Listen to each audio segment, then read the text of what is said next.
Bonjour Claire. Bonjour Stéphanie. Je suis trop contente qu'on soit là aujourd'hui ensemble. Ça faisait un petit moment que j'y pensais, de se faire une petite interview pour associer l'hypersensibilité et la micronutrition. Que j'explique un petit peu comment on s'est connus.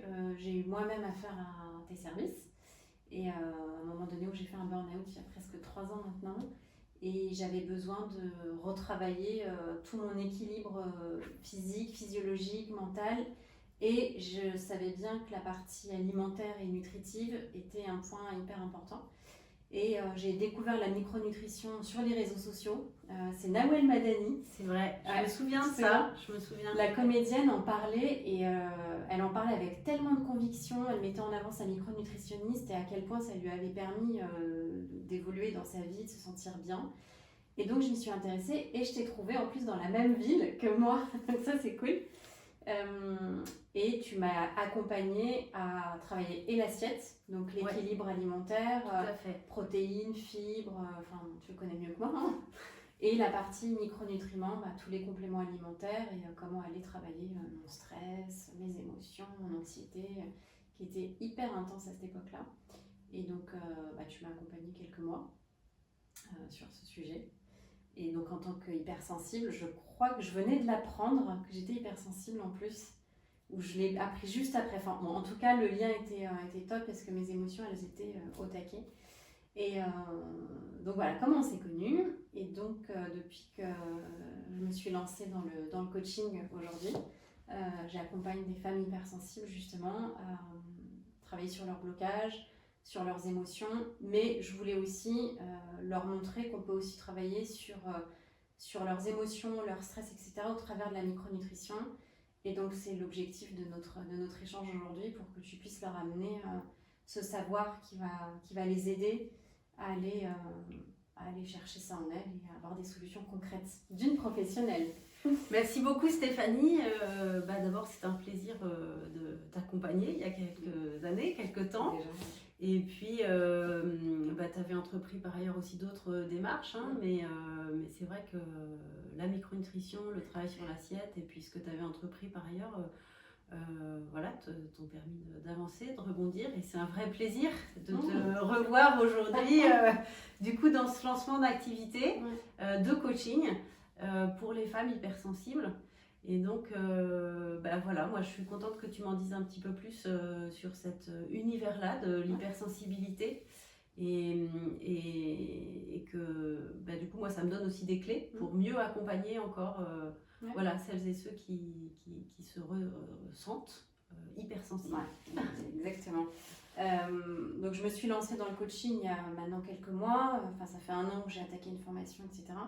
Et naturellement, le sujet de l'hypersensibilité est venu à moi parce que forcément, ça a été quelque chose de difficile pour moi à vivre avant de le comprendre.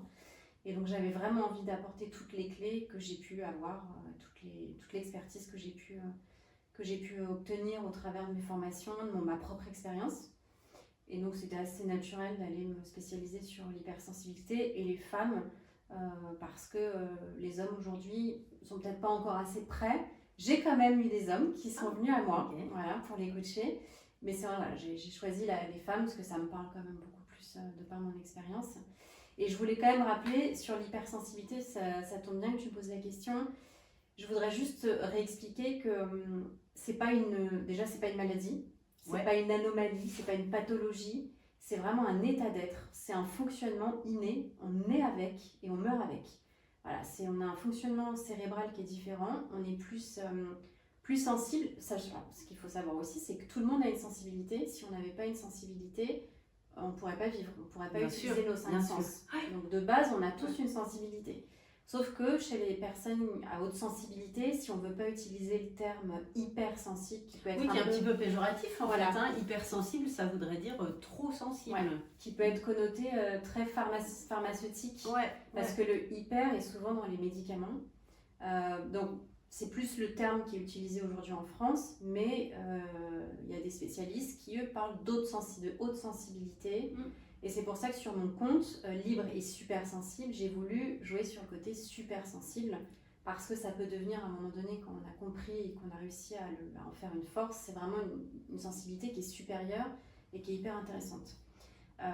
Toujours est-il, c'est juste pour resituer, c'est une psychologue américaine, c'est Helen Aron, dans les années 90, qui a mis en évidence ce type de fonctionnement chez les personnes, et c'est aussi chez les animaux, il n'y a pas que chez les êtres humains. D'accord. Donc il y a aussi des animaux qui peuvent avoir cette sensibilité supérieure. Et elle a mis en évidence 3 typologies, enfin 3 fonctionnements plus intenses chez nous. Il y a déjà la partie cognitive, on a nos sens qui sont beaucoup plus développés, beaucoup plus en alerte, que ce soit au niveau de l'odorat, et on ne fonctionne pas tous pareil, hein. Il y a autant d'hypersensibles que de fonctionnement. Il y en a, ça peut être plus le côté sensoriel qui est en exergue, qui est plus développé. Oui. Donc ça peut être l'olfactif, ça peut être l'ouïe, ça peut être le toucher, enfin le goût. Vraiment, on a les sens qui sont plus en éveil. Il y a aussi le côté émotionnel et empathique qui est plus intense. Alors, on a des émotions qui sont fortes, qui sont plus longues parfois et qui sont plus chargées, quoi. Autant dans la joie que dans la tristesse ou dans la colère. Ouais. Il y a vraiment des excès parce qu'on est plus vite saturé et l'intensité émotionnelle est plus forte. Ok. Et il y a après le traitement cognitif, il y a vraiment le côté, on a le mental qui tourne en boucle, on analyse tout, dans les moindres détails, les moindres mots qu'on nous dit, les critiques qu'on nous a soumises, qu'elles soient bonnes ou moins bonnes, on les analyse, ça peut durer plusieurs heures, voire des fois plusieurs jours. On m'en a émis une hier qui m'a... je l'ai encore en boucle depuis ce matin. Mais bon, j'apprends à ne pas lui donner l'intensité qu'elle mérite pas forcément. Ouais. Donc voilà, il y a vraiment un système, un fonctionnement neuronal où tout est plus intense, tout est plus vite stimulé dans notre cerveau. Et ça, c'est prouvé scientifiquement. Il y a des études qui ont été menées, pas assez encore parce que ça nécessite des budgets. Ce n'est pas forcément la priorité de la médecine. Mais il y a vraiment des études qui ont été menées, dont 2 dernières en 2018, chez les enfants, chez les adultes, et qui mettent vraiment en exergue ce type de fonctionnement. Et c'est vraiment un fonctionnement naturel. Et la Terre a besoin de personnes hypersensibles, de personnes plus sensibles pour équilibrer ce qu'il y a sur Terre, quoi. Absolument. Voilà. Donc voilà pour recentrer un petit peu, pour reposer le contexte sur l'hypersensibilité. Et ça va nous permettre de faire le lien avec la micronutrition et tout ton savoir que tu vas nous apporter. Maintenant, j'aimerais que tu puisses, toi, nous expliquer un petit peu ton parcours et qu'est-ce que la micronutrition ? Alors, la micronutrition, c'est une des approches de l'univers de la diététique et de la nutrition qui va regarder en fait comment l'organisme fonctionne au niveau cellulaire. Et donc, qui va partir du principe que si la cellule est nourrie de façon optimale, qu'elle reçoit les bonnes doses de micronutriments, minéraux, vitamines, acides gras, et bien en fonctionnant de façon optimale, la cellule va pouvoir faire son boulot et ça va rejaillir sur notre santé en général. Donc très concrètement, comment moi je pratique la micronutrition? Eh bien, je propose toujours un bilan biologique, hein, le plus souvent c'est une prise de sang, qui permet de faire un petit peu un état des lieux des réserves et de mettre le doigt sur certains déficits. Et il y a des déficits qui sont fréquents. Et à l'issue de cette première étape, on voit un petit peu comment les compléments alimentaires vont venir combler ces déficits de façon rapide, rapide et efficace. Et puis, on voit aussi comment dans l'assiette, on peut faire en sorte d'optimiser ces assiettes ou en tout cas de trouver les aliments qui ont peut-être manqué ou qui ont participé à combler ces déficits. Okay. Et donc là-dessus, on peut vraiment ajuster. Il y a des gens qui vont être très friands de compléments alimentaires et puis qui n'ont pas le temps, pas l'envie de se mobiliser sur l'assiette. Et donc, on va faire le job avec les compléments. Et puis, il y a des gens qui, au contraire, vont préférer limiter le complément alimentaire au minimum et se mobiliser à fond sur l'assiette. Donc là, moi, là-dessus, je dirais que il y a une très grande liberté. On peut faire appel à moi et me dire un petit peu comment on se positionne. Et puis, j'ajouterais même qu'en fonction des périodes de la vie, il y a des périodes de la vie où le complément alimentaire rend bien service, parce qu'on n'a pas le temps, pas l'envie, pas l'énergie. Et puis, des périodes de la vie qui sont plus propices à faire un travail au quotidien sur l'assiette. Oui, tout à fait. Ça me fait penser à ma propre expérience où vraiment, au moment où je suis venue te consulter, justement, c'est que j'avais pas l'énergie pour travailler l'assiette. Ouais. Je partais de loin et il fallait me rebooster plus rapidement pour que je puisse tenir bon. Donc là, typiquement, les compléments alimentaires, ils m'ont soutenue. Et je continue d'ailleurs 1 fois par an au moins, quand j'ai besoin, surtout sur les périodes un peu automnales ou hivernales. Ouais. Là, on en reparlera un petit peu plus après des types de compléments. Ok. Tu as autre chose peut-être à ajouter Peut-être ce que je peux ajouter, c'est que je tiens beaucoup à rester indépendante des laboratoires de compléments alimentaires. Donc, je ne suis pas affiliée à telle ou telle marque. Et mon expertise, ça va vraiment être de savoir choisir les bons compléments qui vont être bien formulés, qui vont être efficaces et de les proposer dans les bonnes posologies et les bonnes doses. Okay. Alors maintenant, si on rentre un petit peu plus dans les problématiques, on va dire, qu'une personne hypersensible peut rencontrer, on sait bien que vu que tout est plus intense et que tout est plus stimulant pour nous, on est vite sujette au stress. Nos émotions, pareil, ça amène le stress et tout ça, ça joue sur notre humeur et ça peut générer de l'inflammation. Le stress, on sait que ça peut être inflammatoire.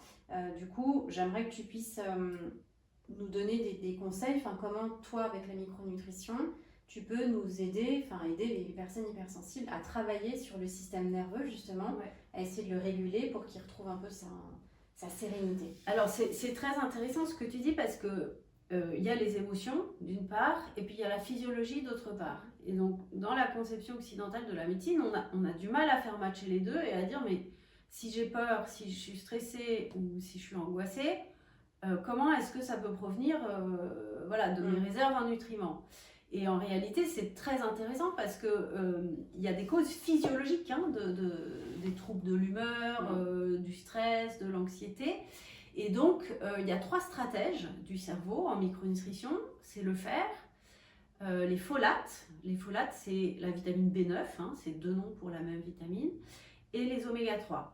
Donc, ces 3-là, en fait, c'est le premier réflexe de doser, de dire, OK, dans la prise de sang, où est-ce que j'en suis avec ça ? Parce que si c'est bas, on corrige déjà ça et on voit l'intensité émotionnelle qui change. Donc moi, j'ai souvent pour habitude de dire, OK, il y a du stress, il y a de l'anxiété, dans telle situation, entre 0 et 10, à combien est-ce que vous la coteriez ?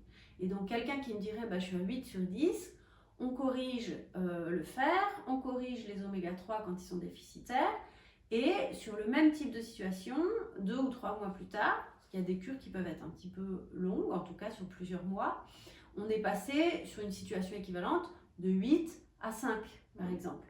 Donc, bien sûr qu'on garde sa sensibilité et voilà, mais en tout cas, on arrive déjà à jouer sur l'intensité. Okay. Donc voilà, ces 3 stratèges, oméga 3, fer et folate. Ok.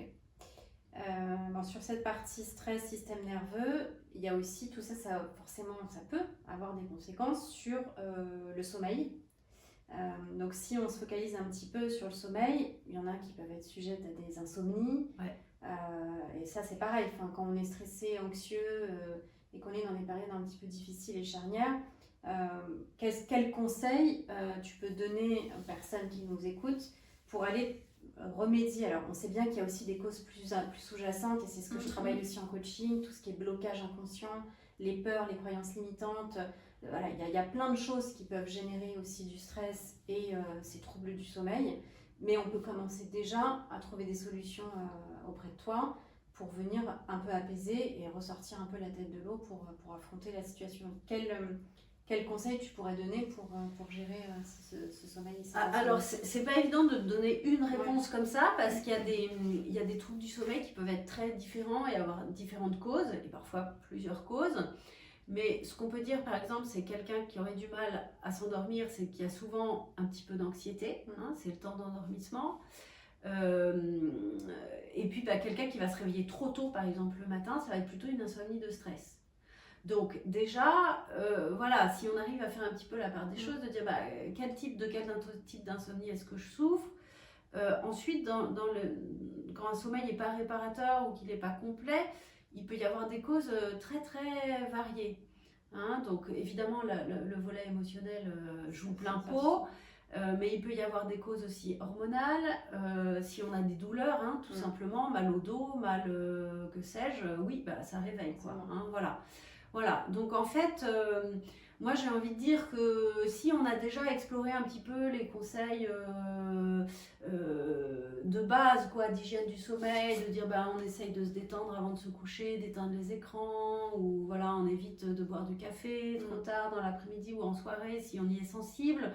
Je dirais qu'il ne faut pas hésiter à se faire aider parce que parfois on met le doigt sur un truc et on règle très très vite. Ouais.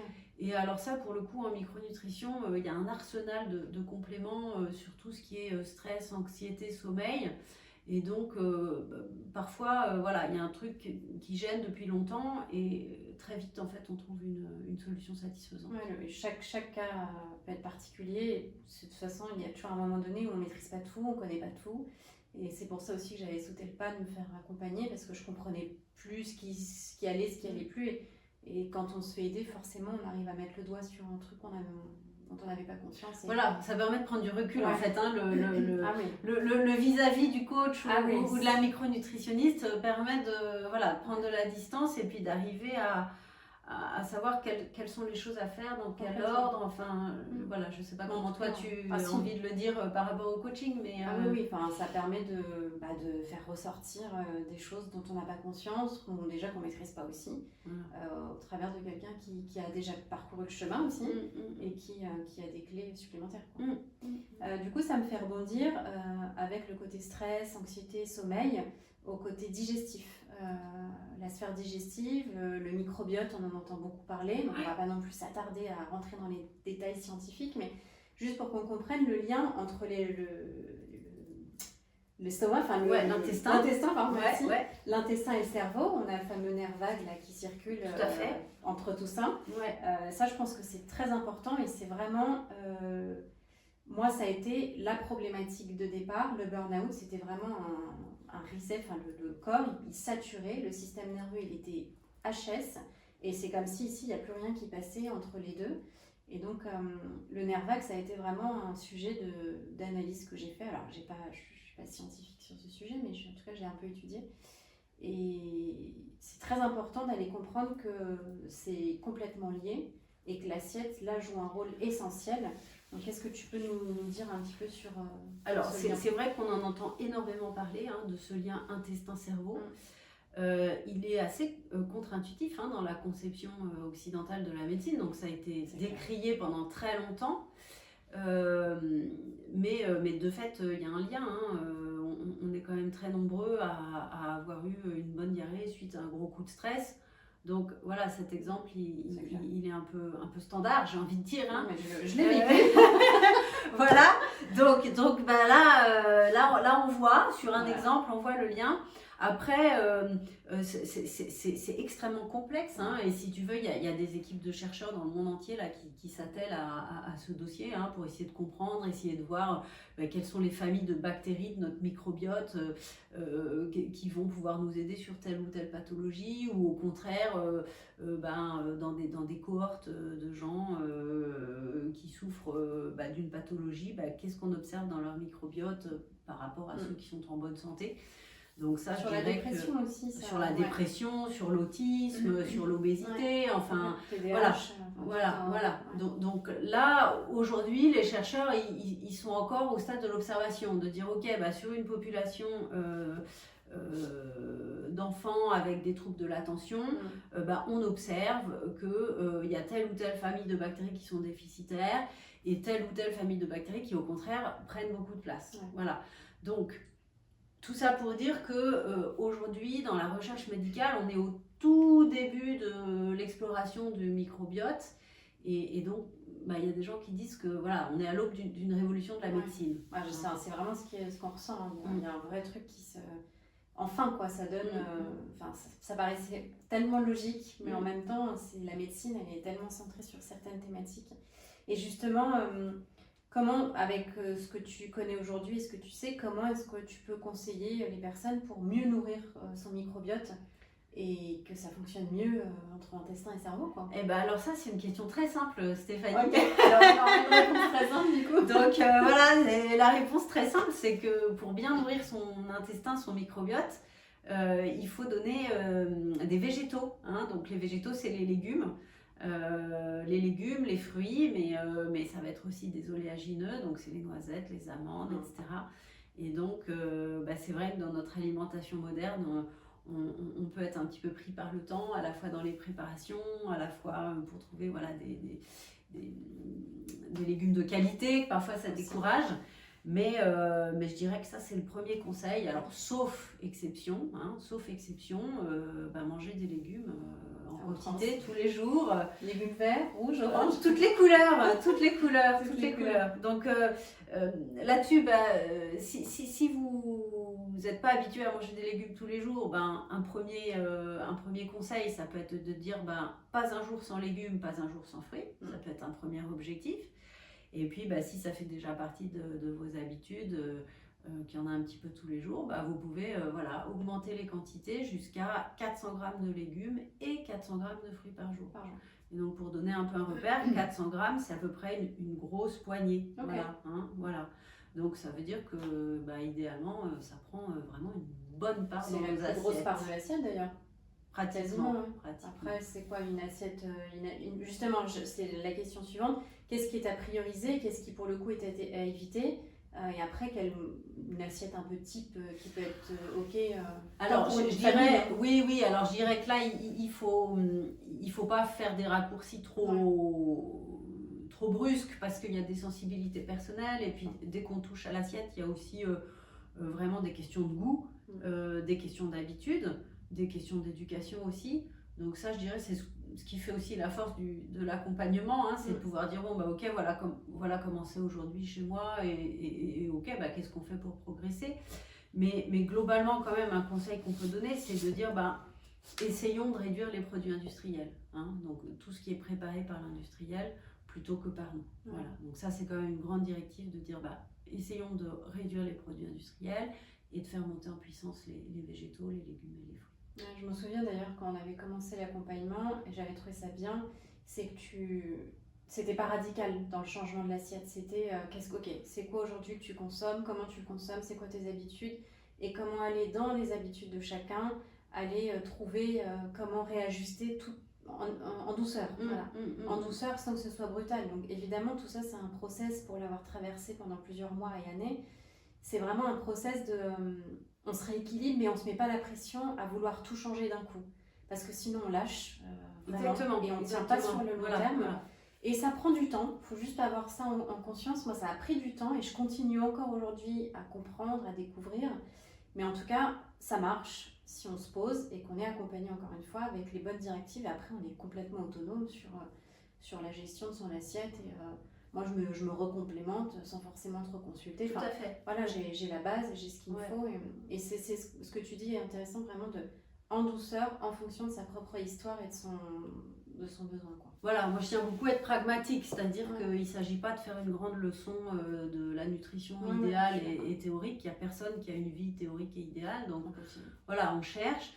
Et puis surtout, parfois, en fait, en changeant des petites choses, on a des effets très bons, très efficaces et très rapides. Donc voilà, quand on met le doigt sur des déséquilibres comme ça et qu'on met en place des nouvelles habitudes, parfois très simples, il peut y avoir derrière sur le long terme des gros changements. Et puis si on commence à tomber dans la privation de tout, là le corps il comprend plus, il a besoin de gras, il a aussi besoin un peu de sucre, justement le sucre, parlons-en.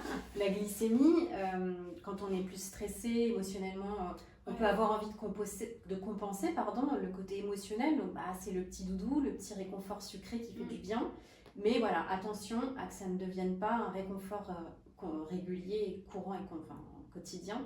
Donc comment réussir en travaillant sur sa glycémie à réguler un petit peu plus l'humeur, les émotions, en se faisant plaisir mais sans tomber dans un excès. Comment tu... Alors ça je pense que pour les hypersensibles, ça doit être particulièrement important parce que effectivement toute la journée on va avoir dans l'organisme des variations de glycémie. Donc quand on va vers des produits sucrés ou des produits qui ont un index glycémique élevé, donc l'index glycémique élevé d'un aliment, ça veut dire qu'il va faire monter la glycémie très vite et très haut. On va être en hyperglycémie. Donc ça donne un coup de fouet, un coup de... Voilà, on se reconcentre, on arrive à se remettre dans son boulot, mais 2 heures après, on a le contre-coup avec l'hypoglycémie. Et ça, c'est très fatigant. Ça peut être très déstabilisant sur l'humeur parce que du coup, quel mot mettre là-dessus, enfin on est fatigué, on devient irritable, voilà, l'irritabilité, une forme de nervosité aussi qui se met en place, et puis un besoin impérieux de manger, qu'on a beaucoup de mal à dissocier de la faim. Oui, quand on est en c'est vrai. hypoglycémie, on a besoin de manger parce qu'on a besoin de faire remonter la glycémie, mais on n'a pas forcément très faim. C'est vrai. Et donc ça brouille les pistes. Et du coup, ça, voilà, quelqu'un qui a déjà un ressenti émotionnel fort, ça va encore plus l'amplifier. Donc effectivement, travailler sur l'index glycémique de ses repas, de ses assiettes, ça fait tout à fait sens et c'est vraiment un point qui peut aider particulièrement voilà, les hypersensibles. Moi, ça a été révélateur. Enfin, je suis grande consommatrice de sucre parce que émotionnellement, j'étais pas bien. Et à force de réguler l'assiette et de réguler mon mental, etc., tout ça, ça s'est apaisé. Je dis pas que je mange plus de sucre, au contraire, il faut, il faut. C'est la vie aussi, c'est la vie. Voilà, c'est la vie. Ça fait partie du petit plaisir, mais voilà, en tout cas, j'ai appris, et grâce à ce que tu m'as enseigné aussi, à travailler sur ça et à réguler ma glycémie. Mais ouais, ce que tu dis, le côté où on a l'impression d'avoir faim d'un coup, alors en fait, c'est juste qu'on a besoin de se rebooster, de remonter l'énergie, remonter la glycémie. Ouais. Il y a un autre point qui est assez stratégique sur le fonctionnement du cerveau, j'en parlais tout à l'heure, c'est les oméga 3. Et donc ça, les oméga 3, ils vont être des anti-inflammatoires naturels. Et donc du coup, je trouvais ça intéressant de donner quelques repères. Dans l'assiette, les oméga 3, on va les trouver dans les poissons gras, donc les sardines, les maquereaux, le saumon, le flétan, le hareng et le foie de morue. Et la truite ou pas? Malheureusement non, la truite est moins grasse que les autres. Donc tu peux pas la compter dans ton quota hebdomadaire de poissons gras. Voilà. Et puis alors il y a aussi la démarche bleu blanc cœur qui est formidable au niveau oméga 3 parce que elle nous garantit un apport optimal d'oméga 3 dans les produits bleu blanc cœur qu'on va acheter. Donc les produits bleu blanc cœur, qu'est-ce que c'est? Ça va être des produits animaux, des œufs, du lait, des yaourts, de la viande blanche, que ce soit de la volaille ou du porc, de la viande rouge. Et là, en fait, sur cette démarche, il y a une obligation de résultat. C'est-à-dire que les élevages sont testés régulièrement et on vérifie que les animaux ont un rapport oméga 6 sur oméga 3 qui est inférieur à 4. Et donc, nous qui sommes en bout de chaîne alimentaire, on va bénéficier de ce bon rapport. Et moi, je vois sur les bilans biologiques donc de mes clients, ceux qui mangent bleu blanc cœur, je vois l'équilibre. Et puis ceux qui mangent les produits animaux du conventionnel ont ce déséquilibre avec trop d'oméga 6 et trop peu d'oméga 3. Donc ça, je trouvais ça vraiment intéressant là qu'on puisse donner cette info-là à ceux qui nous écoutent, que quand on voit un produit bleu blanc cœur au supermarché, c'est une vraie plus-value pour la santé. Moi, c'est toi qui m'as fait découvrir ça et depuis, alors on n'en trouve pas partout encore. Voilà, chez Super U, il y en a. Voilà, les enseignes U sont celles qui ont choisi de regrouper sous la marque de distributeur. Chez Leclerc, moi j'achète les œufs. Ouais, La viande aussi, je trouve la viande bleu blanc cœur. Super. Pas tout le temps. Et Monoprix aussi, ils font des œufs et je crois qu'il y avait autre chose. Mais bon, en tout cas, si vous voulez vraiment trouver du bleu blanc cœur, Super U, ils ont toute une gamme. Et c'est pas, ça reste en termes de prix, ça reste correct par rapport à ce qu'on trouve. C'est très correct. Et on sait qu'on mange mieux. Donc moi, j'ai complètement adhéré. Depuis, dès que je peux trouver du bleu blanc cœur, je suis au taquet. Voilà, et je rajouterais même que c'est un cercle qui est extrêmement vertueux parce que c'est des animaux qui émettent moins de CO2. Donc en fait, je trouve ça assez formidable de voir que des animaux qui sont mieux nourris vont être moins malades, vont recevoir moins de traitements antibiotiques et vont émettre moins de CO2. Et donc bon pour la planète et bon pour la santé des hommes. Non, c'est vraiment un trio, quoi. On prend soin de la terre, on prend soin de l'homme et on prend soin des animaux. Et c'est vraiment un trio. Et je crois que d'ailleurs, il y a un grand cuisinier, un grand chef. Oui, il y a des chefs qui partenaires. Ouais, tout à fait. Je sais plus comment il s'appelle. Je sais plus en tête d'ailleurs. Mais tout à fait. Voilà, faites vos recherches. Mais en tout cas, il y a un grand chef qui prône bleu blanc cœur aussi dans sa cuisine. Ok, donc là, on a vu cette partie-là. On a abordé tout un tas de choses, le stress, la glycémie. Maintenant, le côté aussi, en tant qu'hypersensible, mais déjà en tant que femme, on peut avoir des variations d'humeur déjà dans la journée. On a aussi notre cycle menstruel. Ouais. Donc quand on a une hypersensibilité, on sait que ça peut être aussi un peu plus intense. Après, si on a aussi des pathologies autres, endométriose, ça aussi ça joue. L'inflammation forcément, mais quels conseils tu peux leur donner pour avoir un cycle menstruel et le côté hormonal qui soit au mieux régulé, que ce soit plus confortable. Alors ça, donc il y a plein de choses possibles en micronutrition, dans l'accompagnement justement pour trouver des solutions à un cycle qui soit confortable, voilà, de ne pas souffrir. C'est le syndrome prémenstruel, la fameuse semaine avant les règles où on peut avoir une baisse d'humeur, une déprime. Il y a des femmes chez qui c'est vraiment très très fort. Donc ça, on peut vraiment agir en micronutrition là-dessus. Sur les questions de règles douloureuses aussi, il y a des leviers. Quand les cycles sont soit trop courts, trop longs, bon, alors il faut chercher un petit peu, mais en tout cas, on bosse là-dessus, ça c'est clair. Et puis, moi j'aime bien aussi parler des variations hormonales de la périménopause. Tout le monde sait que la ménopause est à 50 ans et que les femmes ont des bouffées de chaleur. Bon, voilà, en réalité, la ménopause, elle se fait pas comme ça du jour au lendemain. Et il y a des variations hormonales qui peuvent être fortes et ressenties fortement. Bien avant. Voilà, bien avant, jusqu'à 10 ans avant. Donc 50 ans, c'est l'âge moyen. Mais ça veut dire que si on est ménopausé à 45, on peut, dès l'âge de 35 ans, potentiellement ressentir des effets. Donc après, c'est important de dire quand même qu'il y a des femmes qui traversent la ménopause sans désagrément ou très peu. Donc je voulais qu'on se le dise pour pas non plus avoir un discours alarmiste. Mais en tout cas, il y a aussi plein de leviers dans cette période de la périménopause où on peut ressentir des variabilités d'humeur, où on peut ressentir des douleurs articulaires, où on peut avoir une qualité de sommeil altérée. Et donc voilà, il n'y a pas que les bouffées de chaleur, il y a aussi d'autres choses qui peuvent être liées à des variations hormonales.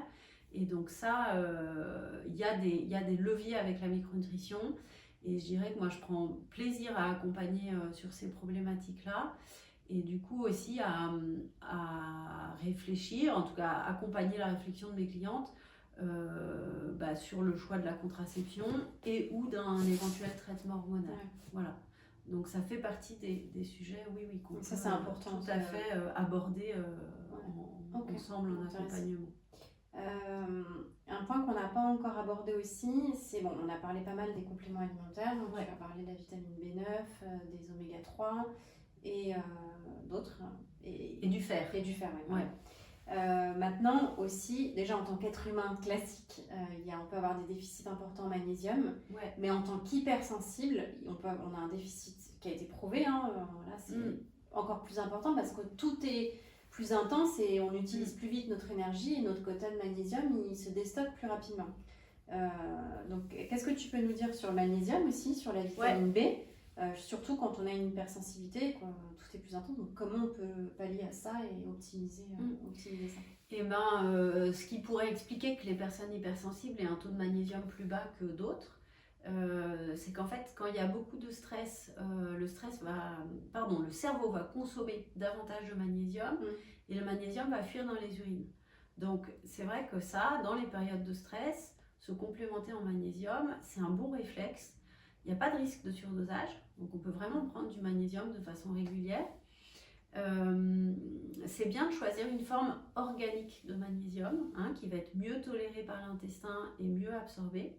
Et donc sur les boîtes, si vous vous lancez un petit peu dans les explorations, vous cherchez glycérophosphate ou bisglycinate de magnésium. Voilà. Et on peut viser une complémentation à 300 mg par jour qu'on peut faire durer entre plusieurs semaines, plusieurs mois, ou remettre un petit peu en on-off d'une journée sur l'autre selon... c'est ce que je fais d'ailleurs, je prends assez régulièrement. C'est toujours intéressant. Et la vitamine B? Alors la vitamine B, celle qui va être stratégique avant les autres, c'est la B9. On la trouve dans les légumes. Donc vous voyez, on reboucle la boucle, manger plus de végétaux, plus de légumes. Après, il arrive régulièrement que moi j'accompagne des femmes qui mangent des légumes tous les jours en quantité et qui malgré ça aient une B9 basse.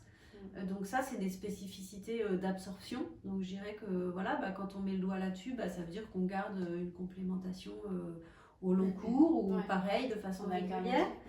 Et puis sur les vitamines B, il y a la B12 aussi qui est importante. La vitamine B12, c'est celle qu'on trouve dans les protéines animales. animales. Et donc j'insiste, les protéines animales. Et donc ça, c'est un déficit classique du végétarien, de la végétarienne.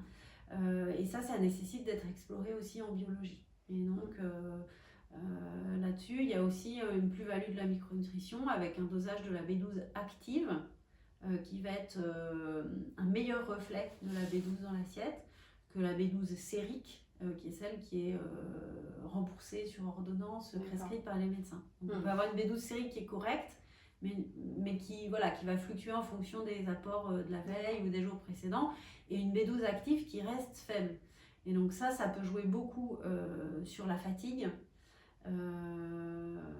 La fatigue retentit sur l'humeur, voilà. Forcément, ça a des conséquences sur tout après. Hein. Et aussi, la B12 va agir sur les cheveux, la qualité des ongles.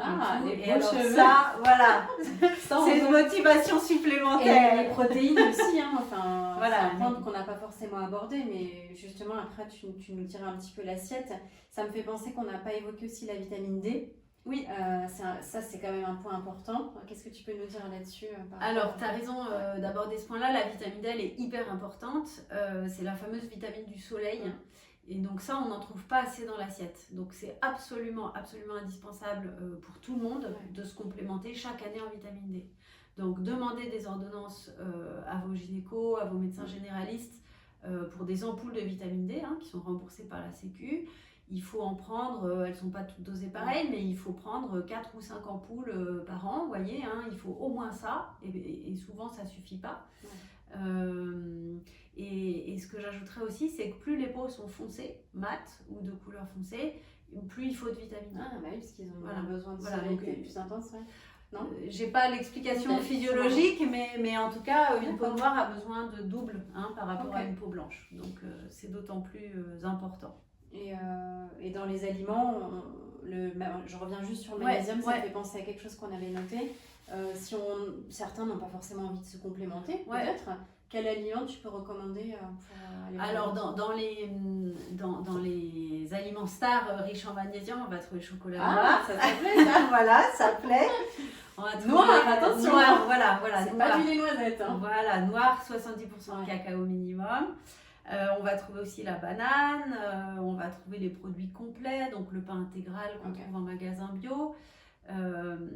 Mais je dirais que là, sur le magnésium, 300 mg qu'on peut avoir dans 2 ou 3 petites gélules, pour les avoir après en assiette, on arrive facilement à une tablette de chocolat et de banane. Enfin, vous voyez, donc ça devient disproportionné. C'est là où allier sa stratégie personnelle avec l'assiette et le complément alimentaire, elle peut vraiment venir catalyser des effets santé, des effets boost. Ok.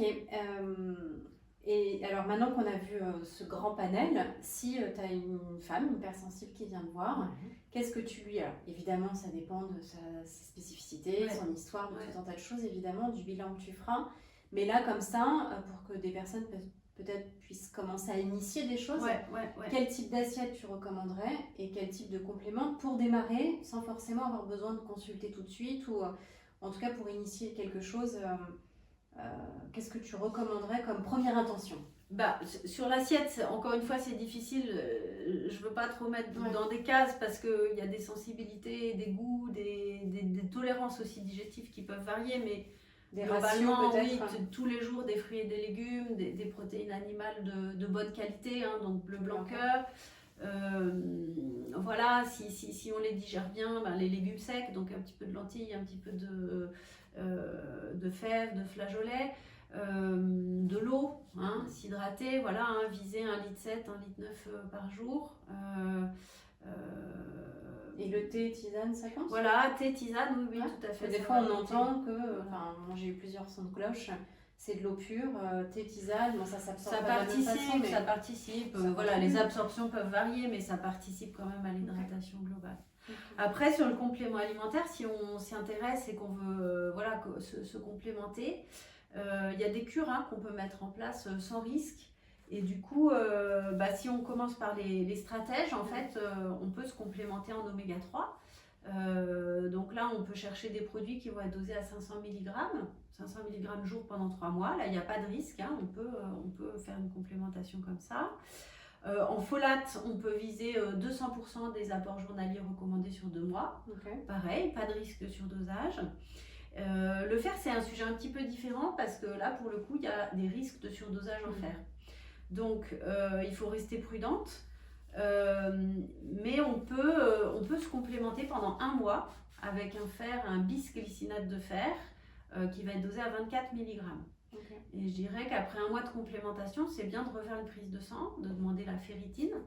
Donc la ferritine, elle est remboursée si on a l'ordonnance de son médecin. Avec les gynécologues, souvent, voilà. magnésium, fer. Voilà, mais on peut la demander au laboratoire. Hein. On peut la demander au laboratoire même sans ordonnance. Ça coûte une quinzaine d'euros. Et donc une ferritine optimale, elle va être entre 50 et 80 nanogrammes par millilitre. Donc si on voit qu'on n'est pas dans cette fourchette, on peut continuer la complémentation. Et si on sent qu'on arrive dans la fourchette, et bien là, il faut stopper la complémentation. Ce que j'ai envie d'ajouter là-dessus, c'est que le fer peut être plus ou moins bien toléré et absorbé. Et comme le magnésium, ça va dépendre de sa forme. Donc c'est les formes organiques de fer qui vont être bien tolérées, le bisglycinate. Donc si on n'a pas bien toléré des fers qui sont remboursés sur ordonnance, qui sont des formes minérales, ne pas hésiter à se tourner vers ces formes-là de bisglycinate. Voilà, donc ça c'est nos fameux 3 stratèges. Après, vitamine D, 1000 unités par jour pendant 3 mois, mais en fait quasiment pendant toute l'année. Hein, donc voilà, à vérifier aussi avec un dosage. Et puis le magnésium, c'est ce que je disais tout à l'heure, 300 mg par jour, c'est un bon un bon quota, c'est déjà pas mal. Voilà, on peut monter un peu s'il y a vraiment des périodes de stress intenses, mais en tout cas on peut partir sur 300 mg. Ça c'est intéressant, ça permet de laisser un peu d'autonomie aussi, et puis c'est libre choix à chacun de prendre. Tout à fait, et comme tu disais tout à l'heure, donc moi j'aime beaucoup transmettre, et donc on fait l'accompagnement, on bosse, etc. Et j'adore, comme toi tu dis, quelques années plus tard, j'ai compris quels étaient les produits qui avaient des effets de levier pour moi qui étaient importants, et donc je continue à me complémenter au moyen cours, au long cours, ou de façon ponctuelle en fonction des besoins. Tout à fait. Ok, est-ce que tu veux qu'on aborde tout ce qui est ashwagandha, safran mélis, tout ça Alors ça c'est la phytothérapie.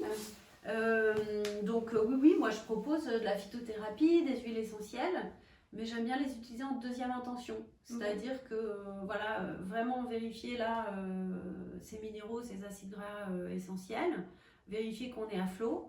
Et si ça ne suffit pas, si on n'est pas encore confortable, si la qualité de vie n'est pas encore confortable, on peut faire des choses extraordinaires. Tu cites l'ashwagandha. C'est une plante dite adaptogène, et donc qui va vraiment venir aider notre système nerveux à se réguler et à faire baisser les amplitudes de stress ou d'émotion. En période de stress, je sais que moi j'en ai consommé, et ça, des fois on se dit est-ce que vraiment ça fait quelque chose, parce qu'on peut se demander si c'est ça ou si c'est parce que ça va mieux. En fait, souvent, si ça apaise, c'est que ça a fonctionné. Et tu vois, c'est là aussi où le vis-à-vis de l'accompagnement est précieux, parce que ça redevient une norme. Donc on sait plus très bien, mais en parlant, en débobinant, moi je pose les questions et tout, et c'est là qu'on dit si, ça, on sent que c'est ça qui vient. Mais du coup, ce qui est un petit peu délicat avec la phytothérapie, d'abord, c'est qu'il faut être prudent, parce qu'il peut y avoir des interactions avec les médicaments. Donc on ne prend pas tout seul n'importe quoi. Et ensuite, il y a des gens qui vont être très réactifs à une plante, pour qui ça va être très efficace, et d'autres, pas du tout. Et donc, il y a toujours un petit test à faire, de dire, ok, on teste l'ashwagandha, est-ce que pour vous ça fonctionne, est-ce que ça ne fonctionne pas ? On n'est pas très satisfait, on teste la rhodiole, là on a l'effet waouh avec la rhodiole. Donc c'est pour ça que moi j'aime bien faire un peu première intention, deuxième intention, parce que je suis sûre qu'avec toute la partie micronutrition, je viens combler des déficits, agir sur les fonctionnements physiologiques, et que sauf sensibilité particulière, ça fait grand bien. Et quand ça n'a pas suffi, c'est là que je fais rentrer la phyto. Ok, je pense qu'on a fait le tour de tout ce qu'on voulait voir. Ça fait bien la complémentarité de nos deux activités, la micronutrition, le coaching. On va travailler tous les aspects, c'est un peu un accompagnement holistique. Il y a le côté mental, psychologique, physiologique, vraiment nutritionnel. Toutes les sphères sont travaillées, donc ça peut être qu'un combo gagnant en tout cas. c'est essentiel en tout cas moi, ça a été essentiel d'associer les deux. J'étais en même temps coachée, j'ai été suivie, etc. Et en même temps, je travaillais sur... et j'y ai associé aussi du sport, évidemment, on n'en a pas parlé, mais le sport, c'est aussi important pour aller lâcher un peu toutes les énergies et travailler sur le stress et les émotions. Est-ce que tu as quelque chose de particulier que tu voulais ajouter pour conclure Bah écoute, tu fais une conclusion parfaite. Donc moi, il me reste à te remercier pour cet échange ensemble. Et puis encourager celles et ceux qui vont nous écouter à poster leurs questions en commentaire. Et on mettra tes contacts, tes coordonnées si elles veulent prendre contact aussi avec toi. Les échanges sont toujours heureux, en tout cas en ce qui me concerne. Si on veut appeler pour valider, dire mes sujets, mais est-ce que vous pensez que la micronutrition peut être pour moi, moi je suis toujours très ouverte pour des échanges, pour valider en fait qu'on s'adresse à la bonne personne. Déjà, pas. Bien sûr. Si on peut apporter quelque chose, mais une grande complémentarité, ça c'est très clair, entre le coaching et puis la micronutrition. Surtout quand on a une situation qui peut être compliquée, qu'on n'arrive plus à voir le bout du tunnel, on va chercher un petit coup de pouce pour avancer, se rebooster et se remettre sur les rails. Donc moi je suis ravie en tout cas qu'on ait fait cet échange, et si ça peut apporter le plus d'informations, si ça peut apporter du réconfort, du mieux-être à vous, alors c'était l'objectif, et voilà, donc merci de nous avoir écoutés et à bientôt. À bientôt.